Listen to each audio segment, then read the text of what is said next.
Hi, welcome to my video. ಇವತ್ತಿನ recipe ನುಗ್ಗೆಕಾಯಿ fry, drumstick fry. ಏನಾದರೂ ಅಂದರೆ ತುಂಬ ಚೆನ್ನಾಗಿರುತ್ತೆ. ಈ ಥರ ಒಂದು ಸಲ ಟ್ರೈ ಮಾಡಿ ನೋಡಿ. ಸಾಂಬಾರಲ್ಲಿ ಒಂದೊಂದು ಸಲ ಓವರ್ ಕುಕ್ ಆಗುತ್ತೆ. ನಾವು ಎಷ್ಟೇ ಕೇರ್ಫುಲ್ಲಾಗಿ ಅದನ್ನು ಬೇಯಿಸಿದ್ರು ತುಂಬ ಓವರ್ ಕುಕ್ ಆಗಿರುತ್ತೆ. ಈ ಥರ ಮಾಡಿ ತಿಂದರೆ ತುಂಬ ಚೆನ್ನಾಗಿರುತ್ತೆ. ನಾನು ಮಾಡೋ ವಿಧಾನ, ಫಸ್ಟು ಒಂದು 7-8 ನುಗ್ಗೆಕಾಯಿ ತೊಗೊಂಡಿದ್ದೀನಿ. ಅದನ್ನು ಪೀಸಸ್ ಮಾಡಿ ಮೇಲ್ಗಡೆ ಲೇಯರ್ ಒಂದಿರುತ್ತಲ್ಲ, ಅದು ಎಷ್ಟಾಗುತ್ತೆ ಅಷ್ಟು ತೆಗ್ದಿದ್ದೀನಿ. ಫುಲ್ ತೆಗೆದಿಲ್ಲ ಆಯಿತಾ, ಅದು ಫುಲ್ ತೆಗೆದಿಲ್ಲ. ಆ್ಯಕ್ಚುಲಿ ನಾಟಿ ನುಗ್ಗೆಕಾಯಿದು ಅಮ್ಮನ ಮನೆಯಲ್ಲಿ ಬೆಳೆದಿರೋದು. ಅಮ್ಮನ ಮನೆಗೆ ಹೋದಾಗ ಇದನ್ನು ತೊಗೊಂಡು ಬಂದಿದ್ದು. ನೀರನ್ನ ಒಂದು ಅರ್ಧ ಲೀಟ್ರು 1 ಲೀಟ್ರು ನೀರನ್ನ ಕುದಿಯೋಕ್ಕೆ ಇಡಬೇಕು ಒಂದು ಪಾತ್ರೆಯಲ್ಲಿ. ಅದು ಬಾಯ್ಲ್ ಆಗಬೇಕಾದ್ರೆ ನುಗ್ಗೆಕಾಯಿನ ಹಾಕಬೇಕು. ಅದಕ್ಕೆ ಆ್ಯಡ್ ಮಾಡಬೇಕು ಸ್ವಲ್ಪ ಉಪ್ಪು, ಸ್ಕಿಪ್ ಆಗಿದೆ ಹಳದಿ ಪೌಡರು, ನೆಕ್ಸ್ಟು ಖಾರದ ಪುಡಿ, ಖಾರದ ಪುಡಿ ಇರುತ್ತಲ್ಲ, ಅದನ್ನೊಂದು ಅರ್ಧ ಸ್ಪೂನ್ ಹಾಕಿ ಉಪ್ಪು ಖಾರ ಹಾಕಬೇಕು. ಇದು 50 to 60% ಈ ನೀರಿನಲ್ಲೇ ಬೇಯಬೇಕು. ಅದು ಒಂದು 5 ಮಿನಿಟ್ಸ್ ಕುಕ್ ಆದರೆ ಸಾಕು. ಈಗ ಆಫ್ ಮಾಡಿದ್ದೀನಿ ನೋಡಿ. ಈ ನೀರಲ್ಲೇ ಅದನ್ನು ಬಿಟ್ಬಿಡಿ. ಒಂದು 20 ಮಿನಿಟ್ಸ್ ಅದು 20% ಫ್ರೈ ಆಗುತ್ತಿದ್ದು. ನೆಕ್ಸ್ಟ್ ನಾನು ಒಗ್ಗರಣೆಗೆ 2 ಈರುಳ್ಳಿ, 2 ಟೊಮೆಟೊ, ಸ್ವಲ್ಪ ಕರಿಬೇವು, ಕೊತ್ತಂಬರಿ ಇಷ್ಟು ತೊಗೊಂಡಿದ್ದೀನಿ ನೋಡಿ. ಇಷ್ಟನ್ನು ತೊಗೊಂಡಿದ್ದೀನಿ. ಇದನ್ನು ನೆಕ್ಸ್ಟು ನಾವು ಫ್ರೈ ಮಾಡಬೇಕು. ಒಂದು ಪಾನ್ ಇಡೋಣ. ಪಾನ್ ಬಿಸಿ ಆದಮೇಲೆ 1-2 ಸ್ಪೂನ್ ಆಯಿಲ್ ಸ್ವಲ್ಪ ಬಿಸಿ ಆದಮೇಲೆ ಸಾಸಿವೆ ಸ್ವಲ್ಪ ಅದು ಚಟಪಟ ಅನ್ನಬೇಕಾದ್ರೆ ನೆಕ್ಸ್ಟು ನಾವು ಆನಿಯನ್ನ ಚಿಕ್ಕದಾಗಿ ಕಟ್ ಮಾಡಿದ್ದೀವಲ್ಲ, ಅದನ್ನು ಆ್ಯಡ್ ಮಾಡೋದು. ಕರಿಬೇವು ಆನಿಯನ್ನ ಚಿಕ್ಕದಾಗಿ ಕಟ್ ಮಾಡಿದ್ದೀನಿ. ನಿಮಗೆ ಯಾವ ಶೇಪ್ ಬೇಕೋ ಆ ಶೇಪಲ್ಲಿ ನೀವು ಕಟ್ ಮಾಡ್ಬೋದು. ನನಗೆ ಸ್ವಲ್ಪ ಚಿಕ್ಕದಾಗಿದ್ದರೆ ನನಗಿಷ್ಟ ಅಂತ ಚಿಕ್ಕದಾಗಿ ಕಟ್ ಮಾಡಿದ್ದೀನಿ. ಅದು ಸ್ವಲ್ಪ ಒಂದು 2-3 ಮಿನಿಟ್ಸ್ ಸ್ವಲ್ಪ ಫ್ರೈ ಆಗಲಿ. ಆನಿಯನ್ ಉರಿ ಸ್ವಲ್ಪ ಮೀಡಿಯಮ್ ಇರಲಿ. 2-3 ಮಿನಿಟ್ಸ್ ಅದು ಸ್ವಲ್ಪ ಫ್ರೈ ಆದಮೇಲೆ ನೋಡಿ ಆಗುತ್ತೆ, ಕಲರ್ ಚೇಂಜ್ ಆಗುತ್ತೆ ನೋಡಿ ಸ್ವಲ್ಪ. ನೆಕ್ಸ್ಟ್ ನಾವು ಟೊಮೆಟೊ ಆ್ಯಡ್ ಮಾಡೋಣ. 2 ಟೊಮೊಟೊ, ಹುಳಿ ಟೊಮೊಟೊ ಇದು ಆ್ಯಕ್ಚುಲಿ.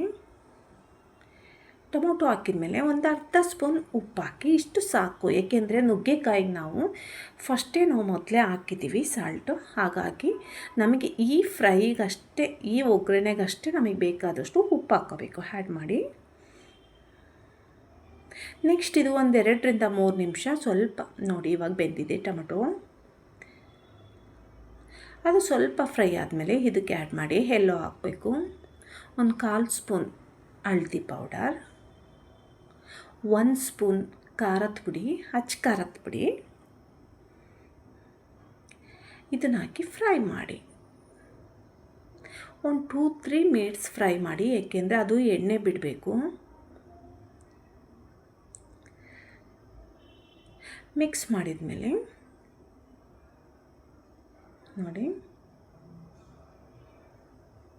ನೋಡಿ ಇವಾಗ ಇದಕ್ಕೆ ಸ್ವಲ್ಪ 1/4 ಸ್ಪೂನ್ ಗರಂ ಮಸಾಲ. ಇದು ನಿಮಗೆ ಇಷ್ಟ ಇದ್ದರೆ ಹಾಕ್ಬೋದು, ಇಲ್ಲಾಂದರೆ ಸ್ಕಿಪ್ ಮಾಡ್ಬೋದು. ಇಷ್ಟೇ ಸಾಕು. ಇದನ್ನು ಹಸಿ ತೆಂಗಿನಕಾಯಿ ತುರಿ, ಕೊತ್ತಂಬರಿ ಇಷ್ಟೂ ಹಾಕಿ ಮಿಕ್ಸ್ ಮಾಡಿ ಸ್ಟವ್ ಆಫ್ ಮಾಡಿಬಿಡಿ. ಸಾಕಷ್ಟೇ. ಸ್ಟವ್ ಆಫ್ ಮಾಡಿಬಿಟ್ಟು ನೆಕ್ಸ್ಟ್ ನಾವು ನುಗ್ಗೆಕಾಯಿ ಅಷ್ಟೇ ತೊಗೋಬೇಕು. ನೀರೇನು ಬೇಡ. ಅದನ್ನು ಹೊರ್ಗೆ ಹಾಕ್ಬಿಡಿ, ಬೇಡ ಅದು.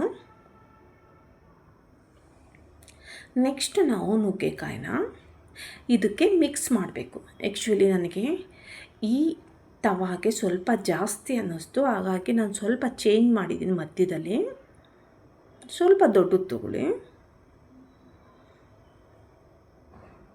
ಮಿಕ್ಸ್ ಮಾಡಬೇಕು ಅಂದರೆ ಕರೆಕ್ಟಾಗಿ ಸ್ವಲ್ಪ ನಮಗೆ ಪಾತ್ರೆ ದೊಡ್ಡದಿರಬೇಕು ನೋಡಿ. ಇವಾಗ ಆಗಿದೆ.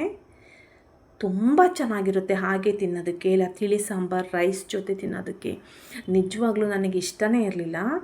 ನುಗ್ಗೆಕಾಯಿ ಅಂದರೆ ಅಷ್ಟು ಇಷ್ಟಪಡಲ್ಲ. ಬಟ್ ಇದನ್ನು ಮಾಡಿದ ಮೇಲೆ ನಾನು ಎಷ್ಟು ತಿಂದಿದ್ದೀನೋ ನನಗೆ ಗೊತ್ತಿಲ್ಲ, ತುಂಬ ಇಷ್ಟ ಆಯಿತು ಈ ರೆಸಿಪಿ. ಆ್ಯಕ್ಚುಲಿ ಇದನ್ನು ನಮ್ಮ ಅತ್ತಿಗೆ ರಾಯಚೂರು ಸೈಡ್ ಈ ಥರ ಮಾಡ್ತಾರಂತೆ, ನನಗೂ ಗೊತ್ತಿಲ್ಲ ಇದು. ಅವ್ರು ಹೇಳ್ದಾಗಲೇ ನೋಡೋಣ ಒಂದು ಸಲ ಟ್ರೈ ಮಾಡೋಣ ಅಂತ ಮಾಡಿದಾಗ ತುಂಬ ಚೆನ್ನಾಗಿತ್ತು. ಹಾಗಾಗಿ ಇನ್ನೊಂದು ಸಲ ನಾನು ಮಾಡಿದೆ. ನೋಡಿ, ಪೀಸಸ್ ಹೇಗಿರುತ್ತೋ ಹಾಗೇ ಇರುತ್ತೆ. ಅದಕ್ಕೆ ಒಂದು ಅರ್ಧ ಭಾಗ ನಿಂಬೆಹಣ್ಣು ಹಾಕಿದರೆ ಇನ್ನೂ ಚೆನ್ನಾಗಿರುತ್ತೆ. ನೋಡಿ, ನಿಮಗೆ ಬೇಕಾದ್ರೆ ಇದಕ್ಕೆ ಇನ್ನೂ ಆ್ಯಡ್ ಮಾಡ್ತೀನಿ ಅಂದರೆ ಚಿಕನ್ ಮಸಾಲಾನೂ ಆ್ಯಡ್ ಮಾಡ್ಬೋದು, ಬಟ್ ಬೇಡ ಅಂದರೆ ಇಷ್ಟೇ ಸಾಕು. ತುಂಬ ಚೆನ್ನಾಗಿರುತ್ತೆ. ಒಂದು ಸಲ ಟ್ರೈ ಮಾಡಿ ನೋಡಿ, ಹೇಗಿತ್ತು ಅಂತ ನೀವು ಕಮೆಂಟ್ ಮಾಡಿ ಹೇಳಿ. ನನ್ನ ಚಾನಲ್ ಸಬ್ಸ್ಕ್ರೈಬ್ ಆಗ್ದಲೇ ನೋಡ್ತಾ ಇದ್ದರೆ ಸಬ್ಸ್ಕ್ರೈಬ್ ಆಗಿ ನೋಡಿ. ಒಂದು 20 ಮಿನಿಟ್ಸ್ ಇದನ್ನು ಮುಚ್ಚಿಟ್ಬಿಡ್ಬೇಕು ನೀವು. ನೋಡಿ, ಒಂದು 20 ಮಿನಿಟ್ಸ್ ಬಿಟ್ಬಿಡಿ, ಉಪ್ಪು ಖಾರ ಎಲ್ಲ ಹಿಡಿಯುತ್ತೆ. ನೋಡಿ ಎಷ್ಟು ಚೆನ್ನಾಗಿದೆ ಕಲರ್ಫುಲ್ಲಾಗಿ. ಒಂದು ಸಲ ಟ್ರೈ ಮಾಡಿ ನೋಡಿ. Okay, thank you for watching. ನಿಮ್ಮ ಭೇಟಿ ಮತ್ತೊಂದು ವಿಡಿಯೋದೊಂದಿಗೆ. ಬಾಯ್, ಟೇಕ್ ಕೇರ್.